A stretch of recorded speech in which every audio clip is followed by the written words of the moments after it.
we're seeing something that is very similar in this earnings season and is very similar to the past earnings season. Along the same lines, we're seeing companies, even in the same sectors, that are showing very different results. And it's really a matter of small tilts and exposure. It is a matter of stronger cash flows, better ability to, as you said, have pricing premiums, and ultimately is really down to better management.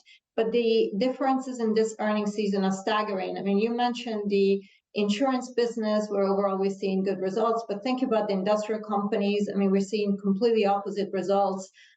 True also in the luxury business, which you just mentioned. So it's a really interesting season, very idiosyncratic, very stock specific. Yeah, that's true, isn't it? We are seeing a lot of stock picking at this point, a lot of bottom-up exposure that a lot of investors are looking for at this stage instead of the passive environment that has dominated the last number of years. What else do you like out there as you look at the macro side, and we're gearing up for inflation numbers out of the States later on? What is just an easy play at this stage for you? Right now, there is no easy play. This is not an easy market to invest in, but it is a market with a lot of opportunities.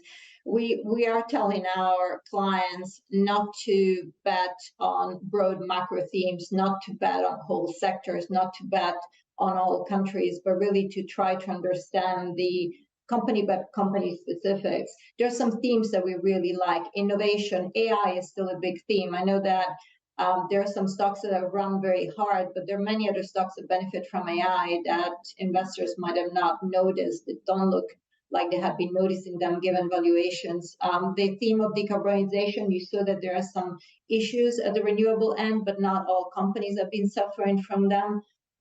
And infrastructure, you see industrials, they're very different results in that world, and infrastructure investment continues to be important, both from a public and a private side. Fabiana, hi, good morning. Tanvi joining in this conversation.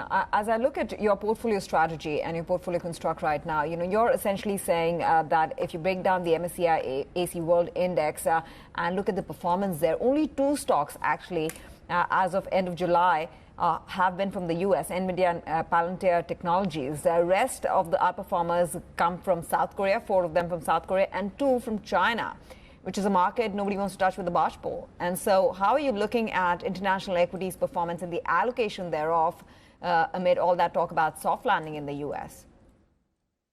Yeah, that's really interesting, right? If you would have made a portfolio of 40 stocks that would have outperformed the rest of the MSCI ACWI over the past 6 months, you would have had 12 US stocks, but the rest would have actually been stocks from around the world, many of which in Asia. So the way we're looking at markets right now is, again, we're looking really at the idiosyncrasies within every country. There's some countries where we actually find more interesting opportunities. One of them is Japan. There is a big change in the way Japanese companies are improving the operating leverage. You actually see that overall the Japanese market has had better earnings growth than most other markets across the world. We do like areas in China. We're extremely careful, obviously, because we do recognize the geopolitical risk. Korea is one of our areas where we find the most interesting picks within emerging markets. And frankly, we also find interesting stock picks in India, which you see is benefiting from the nearshoring of countries that prefer to differentiate their supply chains.